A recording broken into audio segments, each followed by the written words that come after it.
إن الحمد لله نحمده ونستعينه ونستغفره ونعوذ بالله من شرور أنفسنا ومن سيئات أعمالنا من يهده الله فلا مضل له ومن يضلل فلا هادي له أشهد أن لا إله إلا الله وحده لا شريك له وأشهد أن محمدا عبده ورسوله. Kepada kaum muslimin dan muslimat yang mudah-mudahan dirahmati oleh Allah Ta'ala, dari kondisi yang ada yang kita lihat dari kaum muslimin dengan wabah ini sepertinya mau hilang kemudian datang kembali. Saya jelaskan pada pekan yang lalu, melonjaknya itu karena banyaknya dosa dan maksiat. Tapi kemudian sebagian kaum muslimin juga merasa sedih, gundah gulana, cemas, risau, dan yang lainnya. Mestinya orang yang beriman menghadapi cobaan, ujian itu dengan iman, bukan dengan perasaan. Dengan iman, dengan ilmu yang benar dari Al-Quran wa Sunnah ala fahmi salaf. Bagaimana kita muamalah dengan ujian yang Allah berikan kepada kita. Kita harus terus berusaha bagaimana mendekat kepada Allah, karena yang memberikan cobaan, ujian Allah SWT, bukan tambah jauh dari Allah, tambah dekat kepada Allah. Makanya dulu dikatakan oleh Imam Asy-Sya'bi Amir bin Syurahil rahimahullah yang wafat tahun 105 Hijriah, beliau mengatakan, kanu idza farugu min syai'in atau al-masajid. Mereka, maksudnya para tabi'in dan para sahabat, idza farugu min syai'in. Farugu maksudnya mereka jaza'u, mereka risau, cemas, mengalami ketakutan. Atau al-masajid, mereka datang ke masjid. Ini diriwayatkan oleh Imam Al-Baihaqi dalam kitabnya Syu'abul Iman, dan rawi-rawinya thiqat. Disebutkan, kata Imam Sya'bi rahimahullah, Amir bin Syurahil yang wafat tahun 105 Hijriah, kanu idza farugu min syai'in, mereka para tabi'in dan juga para sahabat, farugu artinya mengalami kegelisahan, kecemasan, risau, atau al-masajid, mereka datang ke masjid. Ini diriwayatkan oleh Imam Al-Baihaqi dalam Syu'abul Iman, dan rawi-rawinya thiqat. Ini fi'lus salaf, perbuatan salaf. Artinya kita harus lihat, kita akan kembali kepada Al-Quran wa Sunnah ala fahmi salaf. Sekarang bagaimana perbuatan salaf? Perbuatan salaf ketika mengalami kecemasan, kegelisahan, kerisauan, mereka datang ke masjid, bukan meninggalkan masjid, datang ke masjid.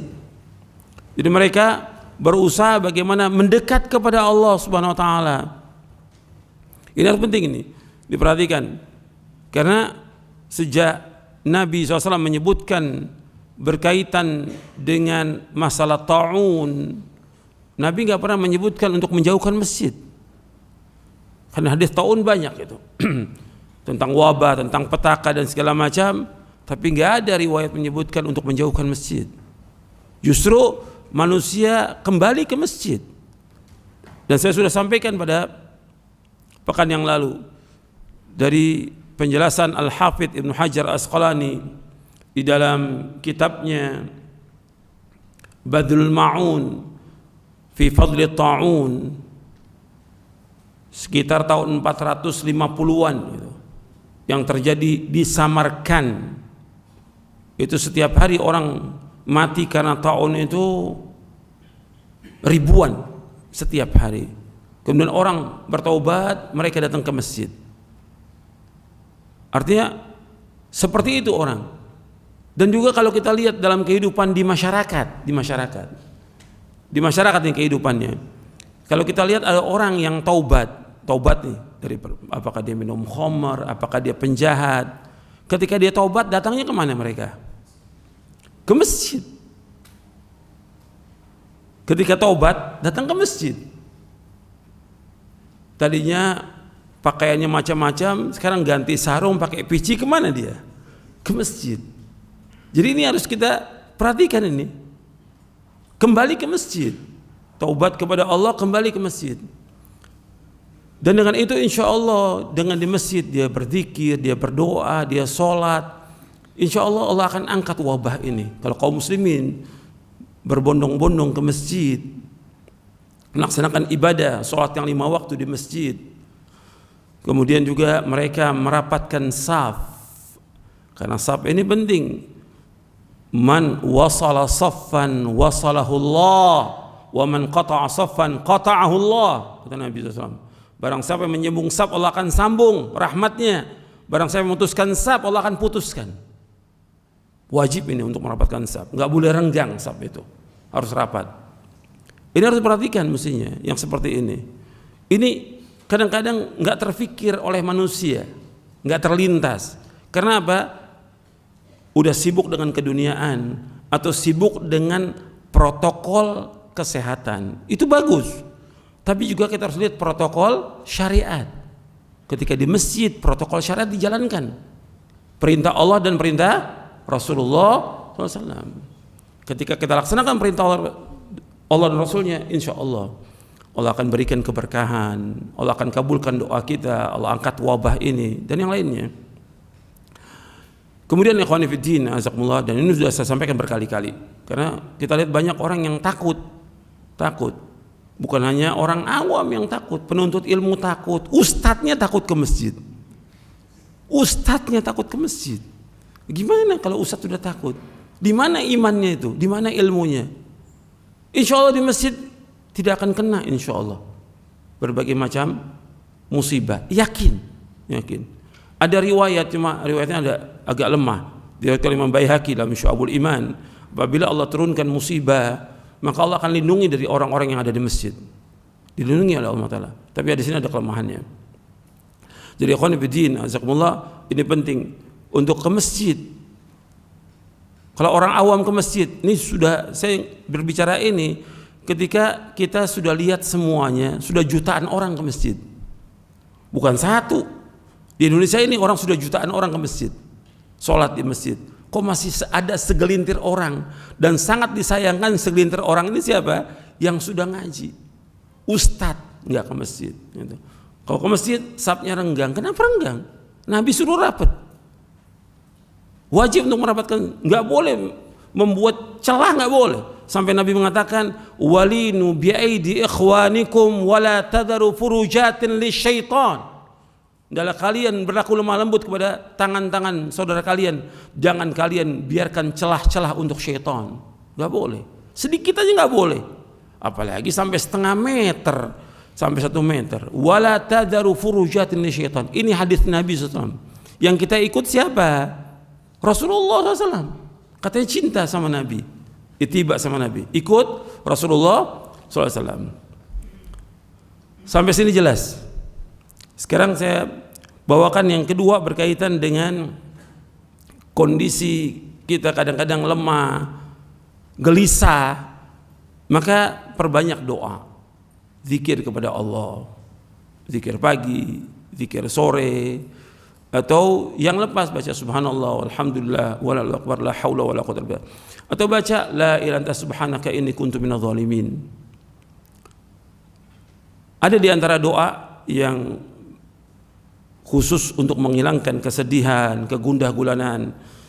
Nanti antum lihat di dalam buku doa dan wirid. Buku doa dan wirid dicetakan yang ke-34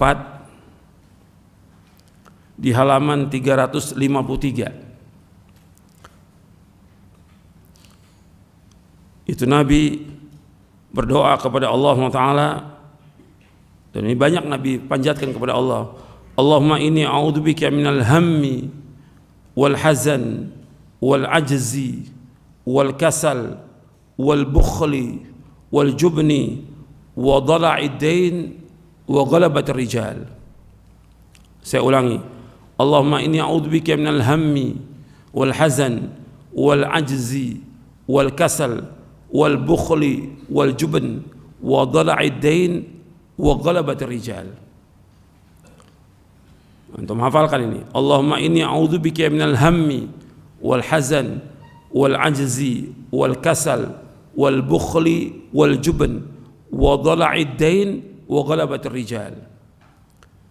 Artinya, ya Allah, aku berlindung kepadamu dari kesusahan, kegundah gulanan, wal hazan dari kesedihan, wal ajzi dari kelemahan, sifat lemah, wal kasal dari kemalasan, sifat malas, wal bukhli dari sifat kikir, bakhil, wal jubn dari sifat pengecut, penakut, wa dhala'id dain dan dililit oleh hutang, wa ghalabatir rijal dan dikuasai oleh orang.